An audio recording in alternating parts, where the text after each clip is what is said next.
All right, everyone. Well, welcome to this year's Idahobit Day commemoration. My name is Sean Rigg. I'm Vice President of European Vehicle Acquisitions, and along with Ashley Heaver, I chair our Enterprise Committee. So thank you all for joining today. We decided to do something a little bit different for this year's Idahobit Day, as it was coming off the heels of Mental Health Awareness Week last week. We thought it would be a nice opportunity to partner with our colleagues from the Thrive Committee to speak to some of the mental health challenges faced by our LGBT workforce. We have a terrific panel today with internal and external guests to speak about some of the mental health challenges they have faced. But I think more importantly, they can discuss how they've been able to overcome some of those challenges. I'd like to thank all you guys in advance for sharing your personal stories and experiences. I think these are always really, really powerful for our larger workforce and serves as a great guide for our employees. So thank you. But before we begin, I just thought I'd ask the question. I think probably a lot of you guys were able to read this with the background, but what is Idahobit Day and why do we recognize it on May 17th? Well, it's the International Day Against Homophobia, Transphobia, and Biphobia, and its purpose is to draw attention to the violence and discrimination experienced by the LGBT community, as well as other people with diverse sexual orientations and gender identities. It's recognized on May 17th as back in 1990, that the World Health Organization declassified homosexuality as a mental disorder. Now, I know that 1990 might seem like a very long time ago for many people on this call. I suspect there's quite a few people who weren't even born. But I can tell you, for me, I was a sophomore. I was in my second year of university, and it really does feel like just yesterday. It's 31 years ago, but it's amazing that something like that is still even possible. But I think, again, depending on where you're from and how old you are, you probably remember where that happened. I certainly remember it when I was in university. So I know we've come a long, long way since then, but I think it's obviously very important that we recognize this today. Before we get into our discussion, I would like each of the panelists, if they could just take a brief second for a small introduction. And Jane, I see you right in the middle of my screen. Could you lead us off? Sure. Hi, everybody. My name's Jane Griffin, and I'm the Head of Partnerships at LGBT Youth Scotland. So we are Scotland's youth work charity for LGBT young people, and we provide lots of support for young people from across Scotland, both in youth groups and with one-to-one support. And we're also about amplifying their voices, so allowing young people to really influence decision makers in Scotland. My pronouns are she, her. I'll pass you on to the next person. Thanks, Jane. My name is Paul Mccorkle. I'm the Assistant Vice President of Business Rental Sales for the UK and Ireland. I've been with Enterprise for 22 years, and most of that time in Scotland. I was 19 years in Scotland. I'm now based out of our European head office at EU99. And I've worked closely with Jane in the past, in LGBT Scotland specifically, so I'm really keen to hear from Jane today just about all her experiences and the experiences of young people today in this environment and how those are changing for LGBT people coming through. The reason why I'm interested in this subject, I'm gay. I've been both in the closet and within Enterprise for the first half of my career, and then very open for the second half. So I've got experience of both, and the challenges that can have when you're not able to be out at work, etc. So hopefully we'll dig into some of that today. Thanks, Shane. I'm going to move on to Kirsty now. Oh, Kirsty, you're on mute. Yeah, no. There we go.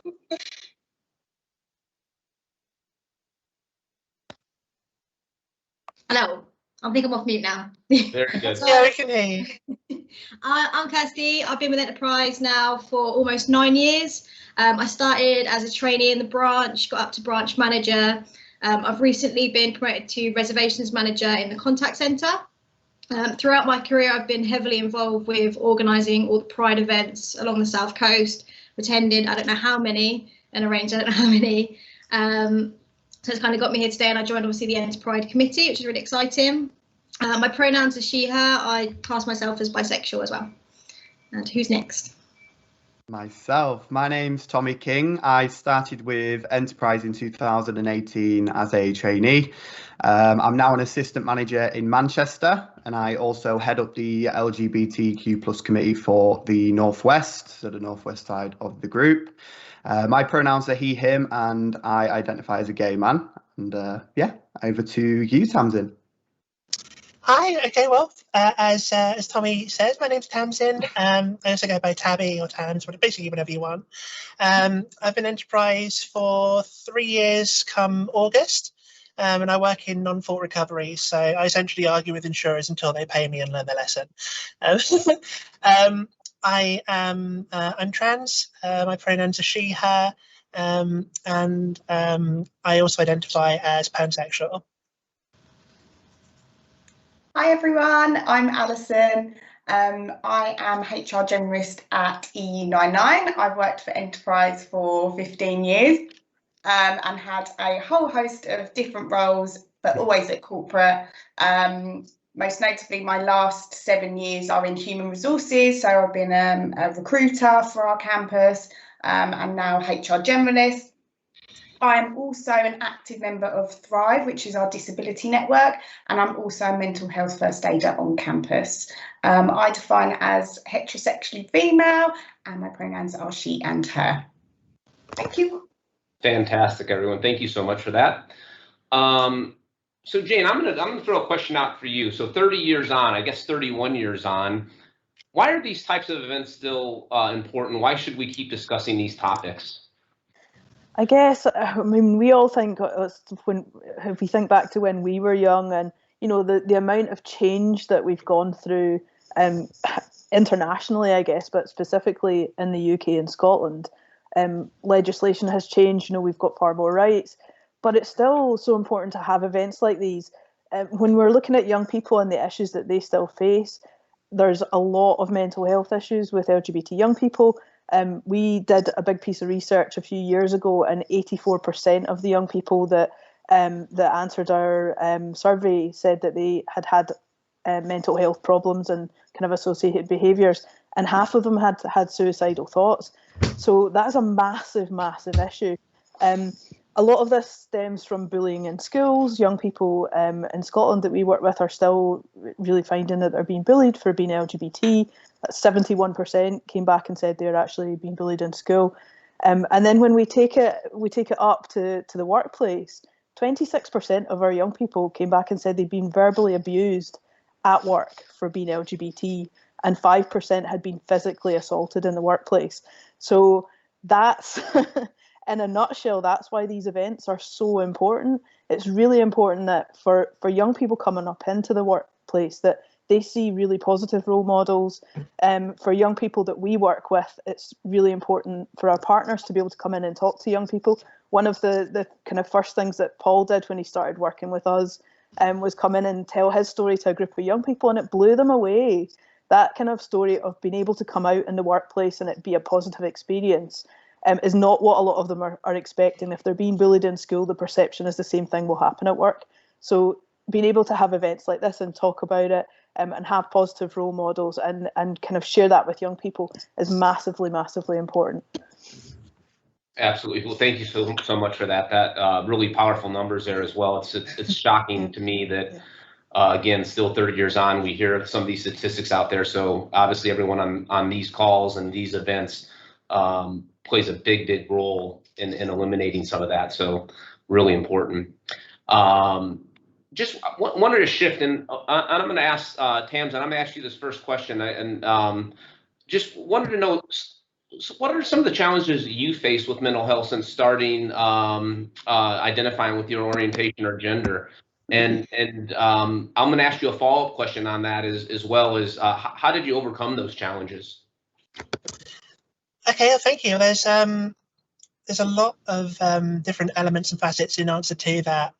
So I grew up in a very sheltered Christian family in the sort of the wake of Section 28, where a lot of LGBT matters just weren't allowed to be discussed in schools. So one of the mental health issues that I faced quite a lot was how late in my my life comparatively, it was when I finally kind of realized all of this about myself, was that sort of guilt about missed time and wishing you could have had that back and done things differently. But the simple fact of the matter is, you know, I wouldn't have been ready at the time, which is something I've had to kind of learn and accept. And I can't really hold any guilt over myself because I literally didn't know that these people existed, through no fault of my own. It wasn't part of my reality. It wasn't part of my world. And you don't know what you don't know. With regards to other elements of mental health, obviously, once you start acknowledging and realizing what it is that is causing you to be dysphoric and to be incongruent with, you know, your perception of yourself, that causes a lot of kind of identity issues and trauma. Just trying to surround working out who you really are and what parts of yourself previously to this have been coping mechanisms, where that's come from, dissecting and taking that apart and really analysing it. And then sort of obviously formulating how big of an issue it is for you, where you want to go with this, working out a timescale, and moving on from there. Obviously, you've got the various factors of coming out with family, worry about how they're going to react, what you're going to have to do if things don't go well. And then beyond that, you have the obviously issues for me personally with transition regarding the medical side of things as well. You've got the psychological aspect where the process of transition at the moment via the NHS is still very, very gate-kept. It's very, very anachronistic and could do with a lot of modernisation, in all honesty. And so you have to jump through that. And a lot of the time, there's the frustration of extensive waiting periods, and all the time that you are in this position where you're not in the body that you or the body doesn't, you know, look the way you want it to. It doesn't match your inside. That causes distress, which is something that you have to deal with on a day-to-day basis. With regards to overcoming that, obviously the medically deemed professional, you know, cure, if you want to, I don't like using the word cure, but treatment for gender dysphoria is to transition, which I'm in the processes of. Today actually marks 2 years since I officially came out. I came out Idaho Day at work 2 years ago. Just started on sort of the hormone therapy and that side of things, so the medical side. And yeah, just like, you know, the minor changes that I've seen already, being able to be accepted in the workplace and just really be my true self and really explore my identity and enjoy learning so many new things about myself and really growing into who I should always have been has been wonderfully affirming and really, really helps get through the days where, you know, things are a little bit tougher mentally. So thank you for asking. Thank you for sharing. Tommy, love to hear your story on that as well. Yeah, of course. I, in comparison to some other people and some other sort of coming out stories, if we will, I had a quite easy experience coming out. My friends assumed, which was fine. I wrote a Facebook status as well because I was the most dramatic 13-year-old you have ever seen in your life. So that took the sort of ease off it. I texted my mum, which is a big regret now. I wish I had the sort of guts to tell her to her face, but I told her over text. I think the hardest thing for me was not other people. It was coming to terms with my own sexuality and sort of accepting that I was gay. I grew up in a very working class town, a very small town where everyone knew each other. So yeah, like I say, the coming out part was easy. It was just accepting it myself. I found it hard, and up until like quite recently as well, I found that hard not having a choice. I felt like I'd done something wrong in like a previous life or something to be a sort of almost punished for being gay. It went through a really bad phase where I just hated everything about myself and everything that came with being gay. And I think it's because of the stigma around it in, like I say, such a small town that I grew up in. It's so secluded, and I wouldn't say that it's extremely homophobic. I think people are just ignorant to it. I think I was one of like 3 or 4 gay people in my town, or out gay people as such. But yeah, I just find it difficult now to comprehend how people still think it is a choice and why people would choose to be gay, because people do still think that. I'm just like, why would anyone sort of choose it? And why would people choose to be bullied throughout school and choose to be abandoned by their families and put themselves through hell for some people? And it still happens, and it's sort of reflecting upon that is we've come such a long way as a society, but it still happens in towns like my hometown. The big cities and things like that, obviously it does still exist, but that's how I sort of overcame it and overcame the challenges in my sort of mind. Like, I moved to Manchester for university and surrounded myself with so many sort of like-minded people, and slowly started accepting sort of who I was and the cards that I'd sort of been dealt. And I educated myself as well.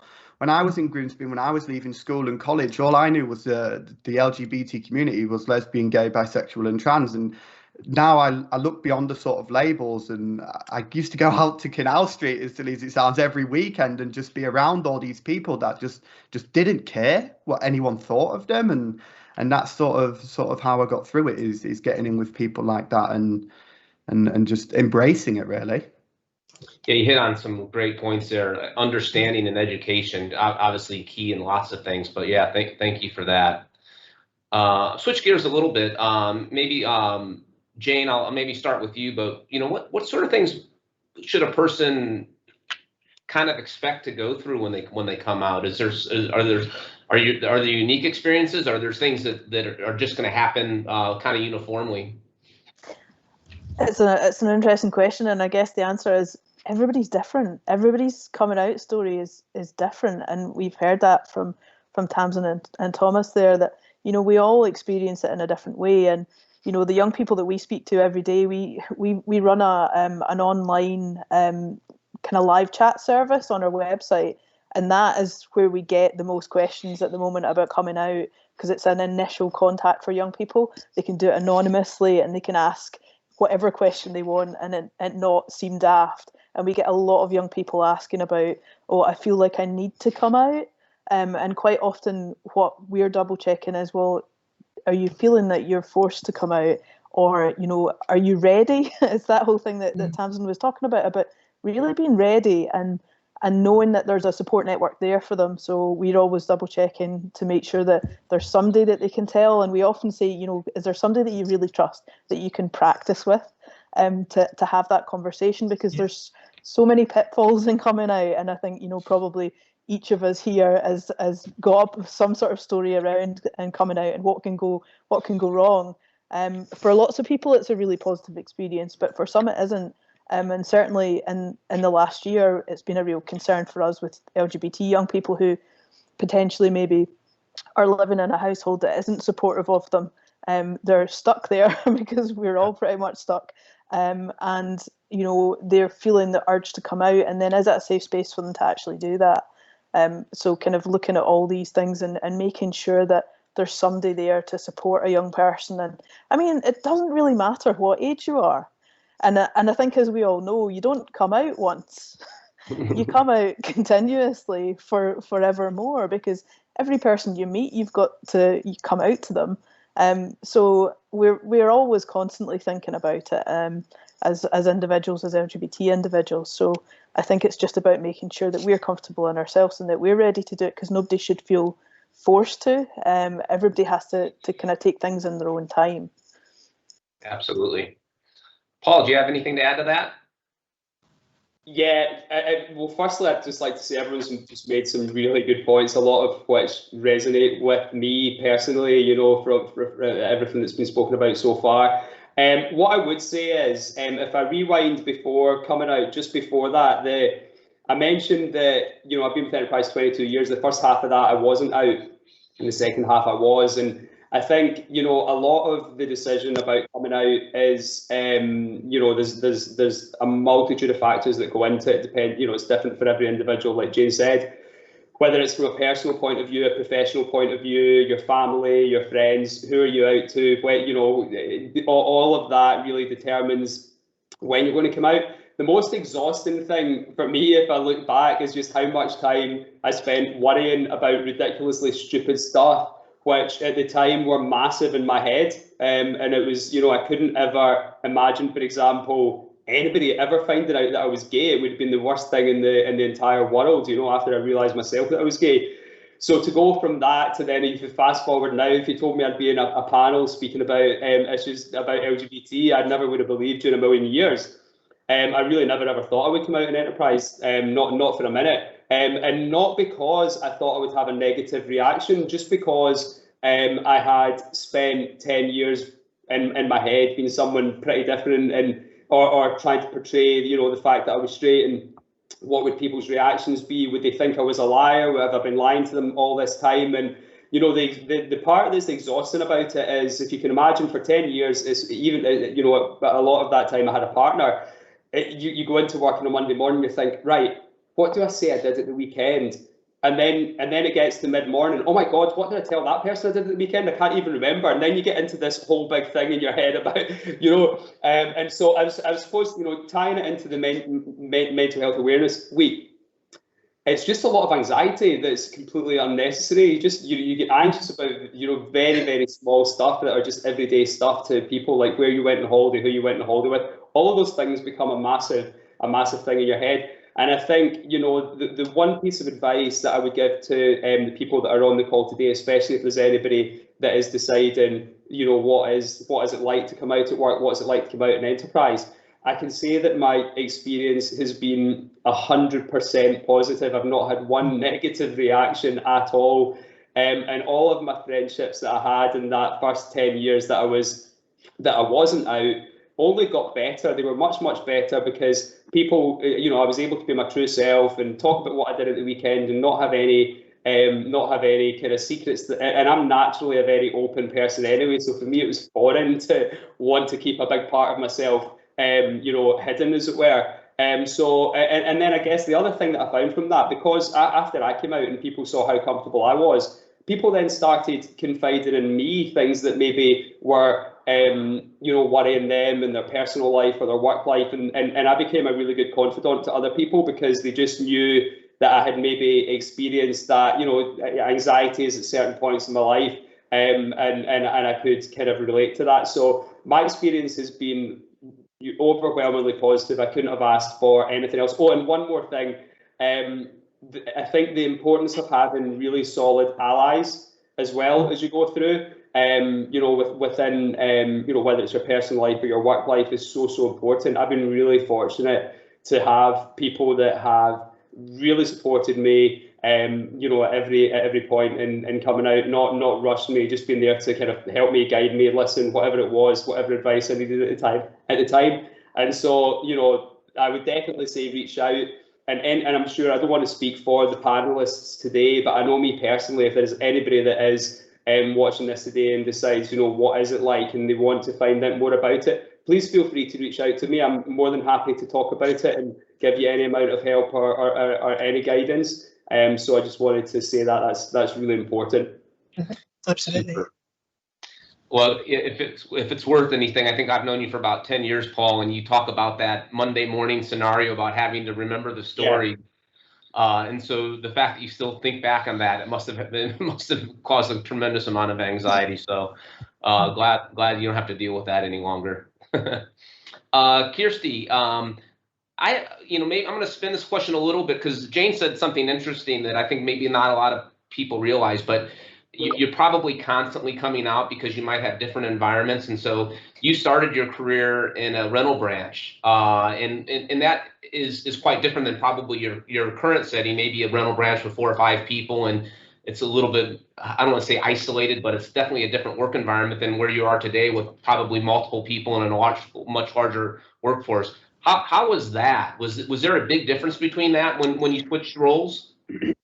I think so, because I do feel like I've come out loads of different times. I think when I first started with Enterprise, I didn't really say anything because I was quite badly bullied at school for it. So I just kind of quietly started going to the Pride events, and then I started organising them, and then people started to ask questions. And I think I got invited up to a conference it was near Egham actually, and I think Ashley Heaver spoke, and he was talking about his experience of coming out and how much better, much like what Paul was saying, but how much better he felt afterwards. So I think I went back to work the next day and started talking about my partner, but using their name instead of being like, oh, my partner and I. So everyone started to realise. Whereas now when I applied for this role, because I've done so much previously, like I started to really feel accepted. I started to do so much for the Pride event, so much for the LGBT committee, that when I applied for this role, it was a big part of my interview. Like, you know, what have I done outside of, you know, just rental? That I kind of never really actually came out again, but I kind of assumed people assumed. That's the way I've always kind of done it, just done that whole assumption thing. And I've never had, you know, since working at Enterprise, I've never had anyone say a bad word. I've had people come up to me and, you know, talk to me about their issues as well and their feeling about coming out. And it's just been really accepting. I feel like I've got a lot more respect as well since I have just been, I'll just talk about it to anyone. Great role models, you guys. Really, really important for all of our workforce. Tamsin, I'm gonna come back to you for this one, but can you talk about, you know, what's the most challenging part of your journey been?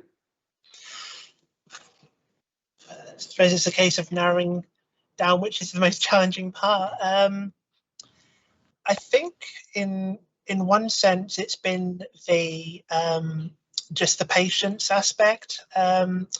As I said, the NHS at the moment, I think that they're underfunded and their processes are very out of date. So not a lot of people who obviously aren't exposed to this know, but to go through the gender clinics with the NHS, from first referral to actually even getting your like first appointment, let alone actually getting through like second or third appointments and onto hormones, you're looking at a 5-year waiting list. Between that and then obviously, you know, looking at surgical things in future, which, you know, to be clear, you don't have to go for. The entirety pretty much of the trans experience is very, very much a case of, you know, your mileage may vary, results may vary, and, you know, your own personal journey is your own personal journey. They're all equally valid. But with the way that things are stagnated and delayed, just through funding and availability and understanding with the NHS, I've pretty much had to come to the conclusion that I'm going to need to fund everything privately, because otherwise the timescales involved are they're just untenable. I don't want to be, you know, still in this stage of my development in 10 years' time. So that's been very, very frustrating and kind of daunting to an extent as well. You know, just looking at the sheer financial costs involved and the feasibility of that it's a big deal, because it's a lot of money. From a more kind of mental health aspect regarding sort of most challenging periods of time, one of them was when I came out to my mother. I'm pleased to announce that, you know, she's done a complete 180 and we're absolutely fine now. She actually told me the other days that she respects me as a woman, and I literally burst into tears. But when I first came out to her, it did not go well. Some of you who know me know that until very recently, my mother, who lives in America, was Archbishop Inter Pares of the Anglican Worldwide Ministries. So she was essentially the Anglican equivalent of the Pope, and had 25,000 churches worldwide under her purview. So, you know, very much a godly woman, and, you know, very much God doesn't make mistakes and blah, blah, blah. And it didn't go well. There was a period of about 3.5 months where we just didn't speak to each other. I came out to her, and when I did, she sent me a message a couple of days later saying, "How's my favorite man in the world doing?" Which is obviously just didn't strike a great chord with me.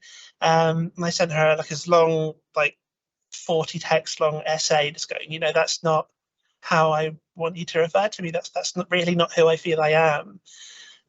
She sent me about 20 minutes worth of audio back, just starting with my dead name and then progressing from there. And I was like, yeah, this is going to be constructive. Cool. Okay. And yeah, we didn't speak for 3.5 months. And that was tough, because obviously, you know, she's my mum. Like she's a big part of my life, and, you know, at least 50% of the reason I exist at all. So that was a challenge. I'm very, very happy to say that my experiences with Enterprise and with, you know, my wider family and friends have all been overwhelmingly positive. It's been so good. And I'm incredibly grateful for the LGBT positive atmosphere and ethos that Enterprise has, because it really gave me the strength to actually come out and, you know, to start taking those first official steps. Like, it's a long journey, but the fact that I've left the door and I'm on the path and I'm going is a huge deal mentally. Because you can look forwards and see, you know, how far you've got left to go. But with every step you take, you can look back and see how far you've already come as well, and use that as a motivator. So the number of changes that I've seen, not just physically, but in myself, my own, you know, happiness and well-being. And I'm so sure people who know me would attest to this as well. My confidence between being genuine to myself and exploring myself and working with, you know, with recoveries and having to be in antagonistic, argumentative situations has done so much for my own personal strength and development as a person, that I'm just incredibly grateful. The only other things I would say, you know, regarding challenges, I've mentioned dysphoria a little bit. Elements of, you know, looking at yourself in a mirror, and you could be wearing the same outfit, looking exactly the same on 2 different days, and dependent on your mental state, you can hyperfixate on different elements of yourself. So some days I could look at myself in the mirror and feel like, yeah, you know, I actually look legitimately cute. I can kind of pull this off. And then there's other days and I just look at myself and it's like, oh, there's Shrek. And it's just, you know, that can be problematic, alongside the whole kind of the voice in your head lies. We all know that. But imposter syndrome is, you know, can be a real thing, where it feels like, you know, even though I'm trying to be true to myself and my genuine self, it still feels sometimes like I'm putting on an act, or I'm kind of, you know, invading on someone else's understanding or gender identity. And obviously that, you know, that's not true, but it's one of those, again, another mental thing that is draining and that you need to overcome. It's just about acknowledging the existence of the voice in your head and what is being said, but also acknowledging that it's not true. Well, if your self-confidence on the panel is any display of how far you've come, it's great to see. So thank you for that story. Yeah, sorry for rambling. Paul, how about you? Do you have something to add there?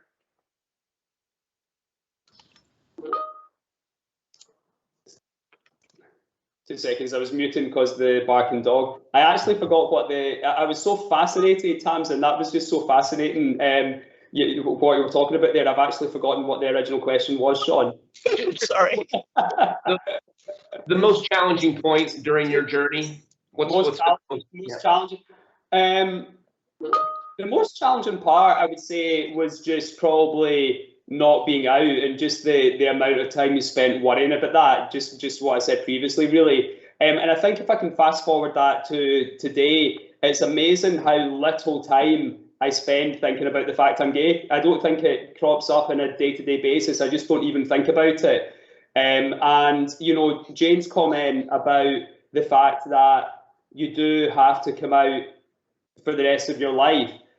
Anyone, I would say, if there's anyone watching this that's thinking about coming out, I totally agree, Jane, because you do have to come out for the rest of your life. But that doesn't necessarily mean it's a life sentence, because for me, when I do come out, and you know, I'm in the fortunate position that I get to meet our customers and new people all the time. I'm constantly, you know, going in meetings, or maybe, and it wouldn't necessarily come up in a meeting event, but if I was at a social event or a lunch with a customer, then, you know, I might mention, you know, it's natural I would mention my husband, etc. And so when I do that, it's very matter of fact. I don't ever think, you know, what is this person going to think? Should I not? It's just, you know, it just is what it is, and it's not something that I ever think about. So anyone that is thinking, should I come out, and is this something I'm going to have to live with forever? Well, yeah, but it's fine. It really is fine. It's not something that I ever have to think about, and hopefully that's a common experience. You know, hopefully everyone agrees with that, but certainly that's been my experience, and certainly it's been my experience within Enterprise. No matter what new people I meet or what new groups I'm in, it's always just been super, super positive. Great. Well, clearly with all that extra time you have on your hands, you've been doing sales calls, because it seems like every other day there's a message for a new account win from Paul Mccorkle and team. So it's a great benefit for all. Yeah. I'm gonna switch gears a little bit. This is really one for everyone on the call, and maybe like to hear everyone. And I'll maybe start with Tommy on this one. When was the earliest time that you felt accepted in the workplace for who you were? Was it right away, or was it something that you had to work at?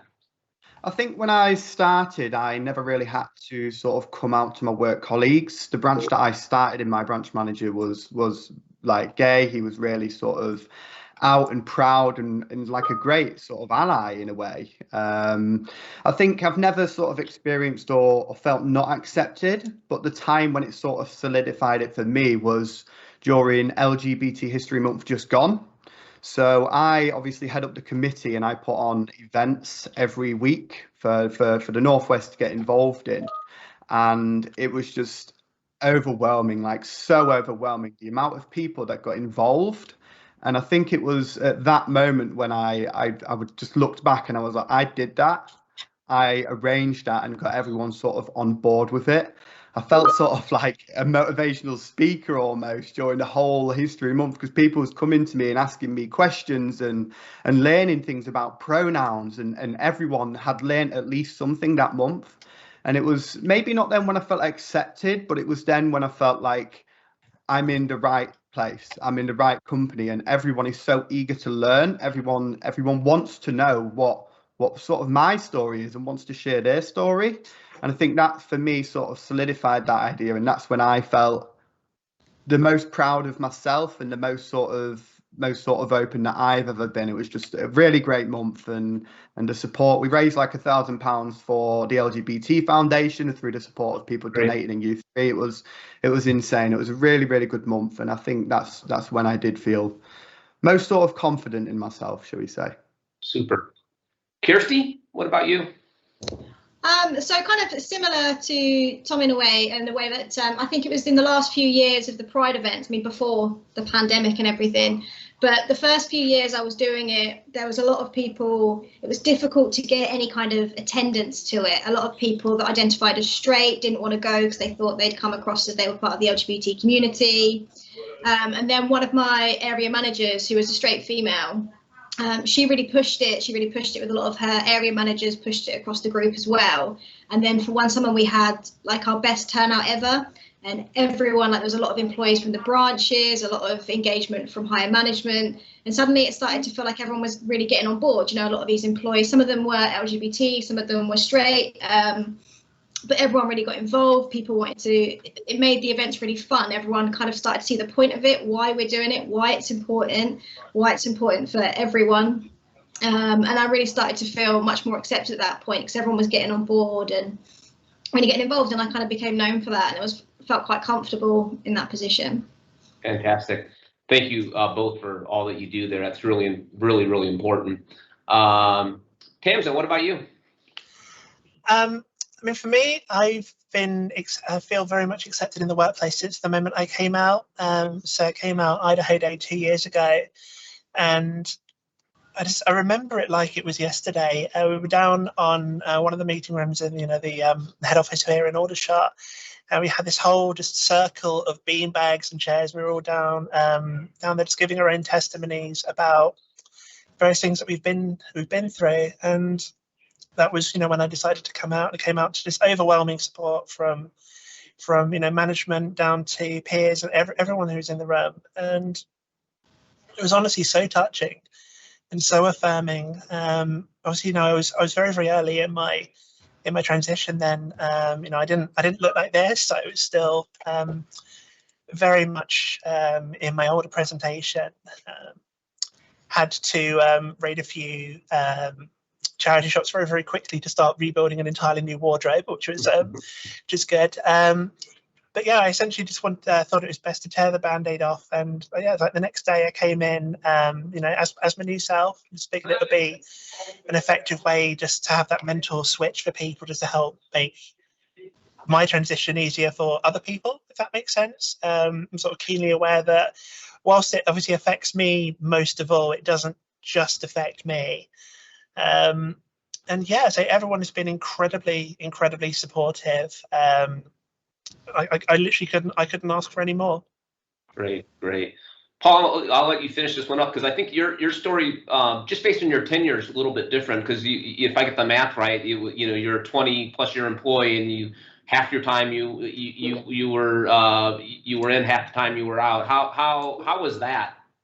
Yeah. So what I would say is that first half of being in was still absolutely amazing, because, like I say, the fact that I'm gay and I wasn't out was just a tiny part of who I was. I still turned up to work every day and had a laugh with my friends the same as everybody else did, and anything that was happening, I was normally in the middle of it. So I just, I've always loved coming to work, and the fact that I wasn't out wasn't because it wasn't an environment where I felt I could come out. I just wasn't out in my personal life. And also, I think that role models really help. And whilst I still find it really hard to consider myself a role model or put that label on myself, I know that had I have seen somebody that was an officer within the company that was openly gay, I know that I would probably looked at that and thought, oh, okay, actually, you can be out in enterprise, you can become a level 4. That that can happen. That's an option. Whereas back then, and it goes back to what Jane said at the start of the call, you used to watch TV. You didn't see anybody that really, 20 years ago, that was openly gay and had a normal life, inverted commas, whatever that is. You didn't see people that were successful in TV. You just didn't, it wasn't something that you saw. So, I guess, yeah, it was fine. It was, I still absolutely loved it. But then coming out, it just made it, a million times better, even more. So I would say that it was, yeah. Super. All righty. Well, I know we've talked a lot about the importance of advocates and allies and role models and such. And just as we're sort of winding down here, maybe I'm going to jump back to Kirsty and just ask you the question: who's been your biggest ally or advocate, and why? Now, I think in some ways it's been kind of my family, because they've always been incredibly supportive, and my friends.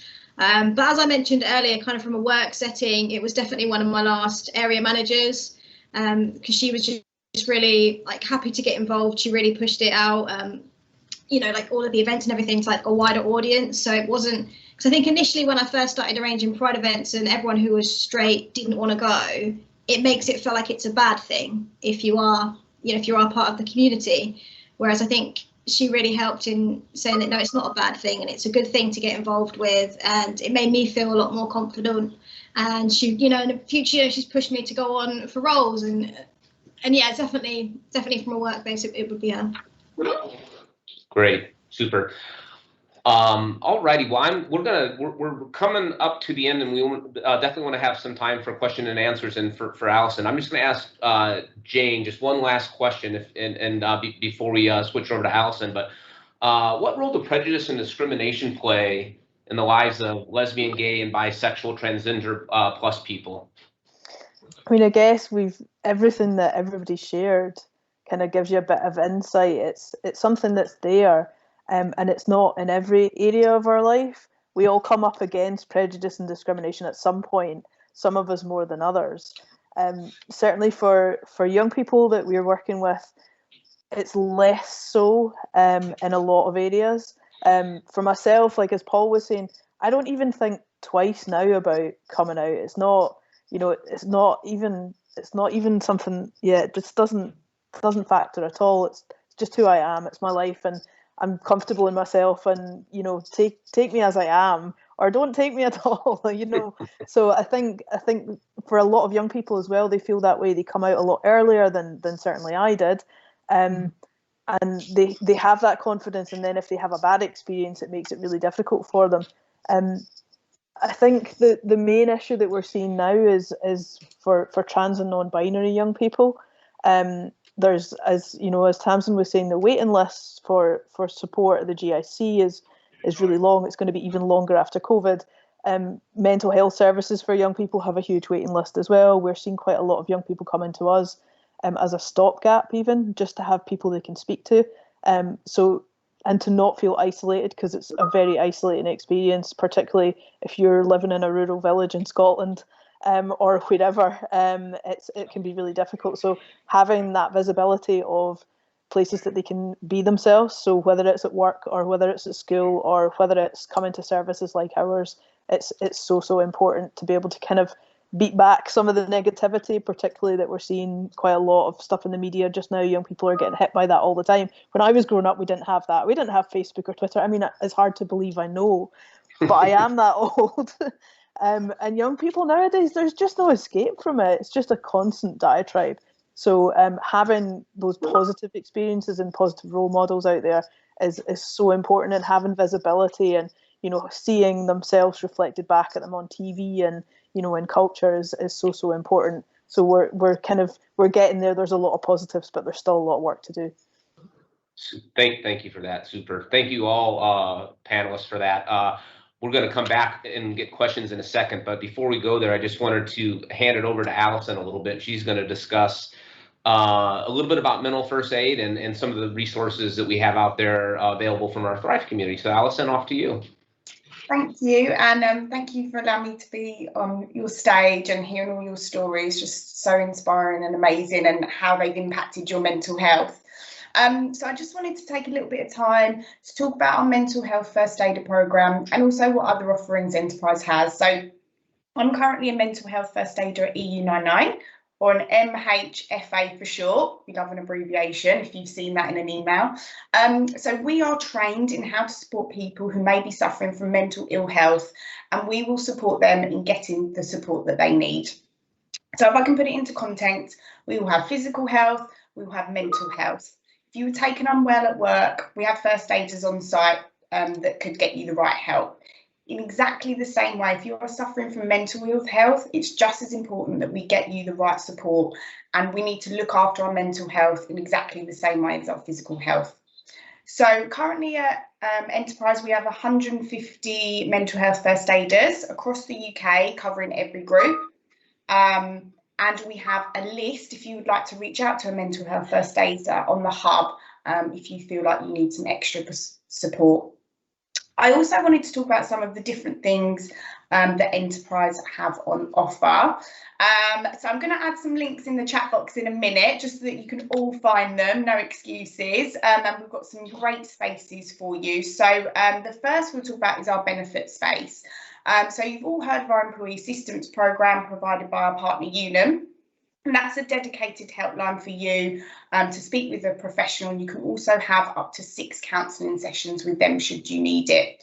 If you head over to the benefit space, Unum cover all aspects of life events, from how to deal with stress, legal support, financial support, mental health support. There's even manager coaching sessions on how to support employees. They have so many articles, videos and resources for you. I absolutely encourage you all just to take a look and go and refresh. And then we have our Thrive committee. So I'm an active member of Thrive. It's our disability network, a fantastic site. Head there as soon as I put it on the chat box. It's a resource for you. It has employee personal stories. You've heard today how impactful they can be from the great stories that we've heard already. We have a resource library and, more importantly, a getting in touch button. So honestly, follow the space and it will keep you updated with all the extra news that we post on there weekly. And lastly, I wanted to talk about the UK and Ireland health and wellbeing space. Please follow it. It lists all the great offerings at Enterprise. It importantly gives you the list of our mental health first aiders and lots of other great resources to support you personally and professionally. So thank you everyone for joining today. There's lots of support out there for you. You just need to reach out and get it, whether it's us at HR, your manager, anyone that you feel comfortable with.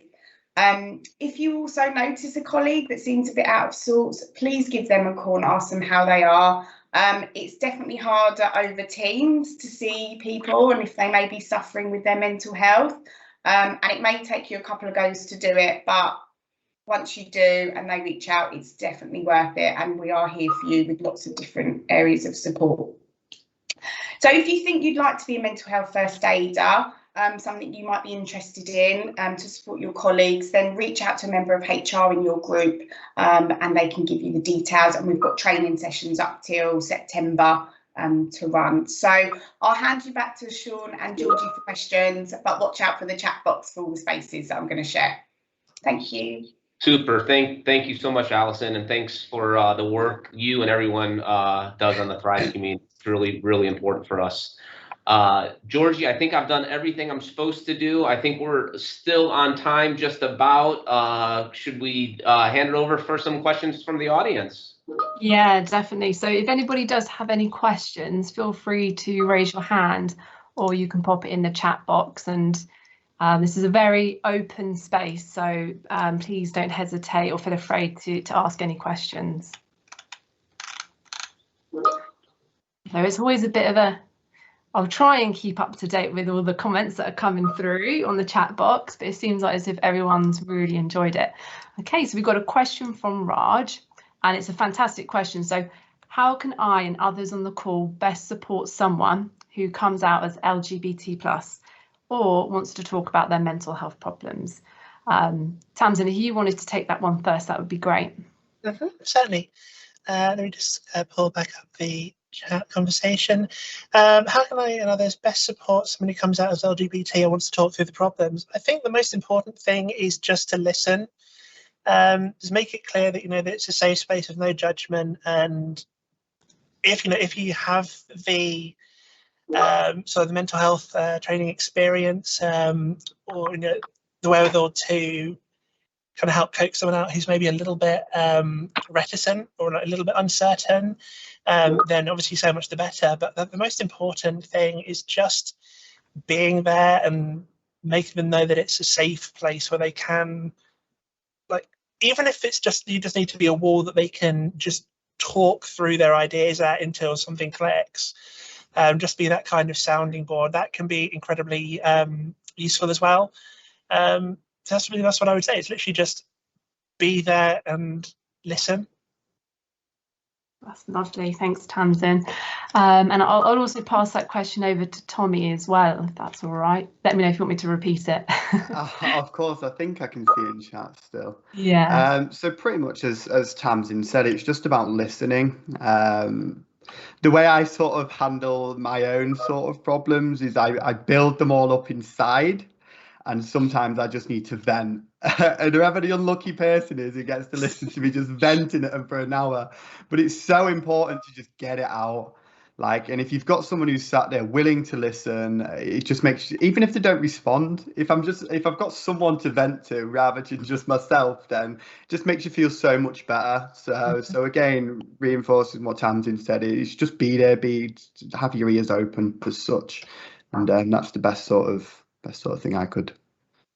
If I could just add to that, one thing I would say as well is don't be afraid about what terminology to use or knowing all the right things to say. Because if you identify as LGBT, you don't necessarily have all the correct terminology yourself, and you're certainly not going to be put off by somebody that says the wrong thing or says something. The story that I always think is hilarious, whenever my husband Gordon came out to his mum, he'll probably kill me. He's at work. He'll kill me if he knows that I've just told 150 people this. But her response was, "Are you sure you're not just a wee bit bi?" So I always think that's hilarious, and he also thought that was hilarious. And I think that's quite a good icebreaker. So don't be scared to say the wrong thing. It's absolutely fine to just have an honest reaction and just be there to listen, as Tommy and Tamsin said. Thanks. If I could just jump back on that, I would say as well, if, for example, with regards to like pronouns, which is obviously one of the most common interactions where there's going to be a stumbling point, if you do stumble, like, most people aren't just going to bite your head off about it. I think what it's important to do is to, if you get corrected, is to kind of just take that gracefully and acknowledge it.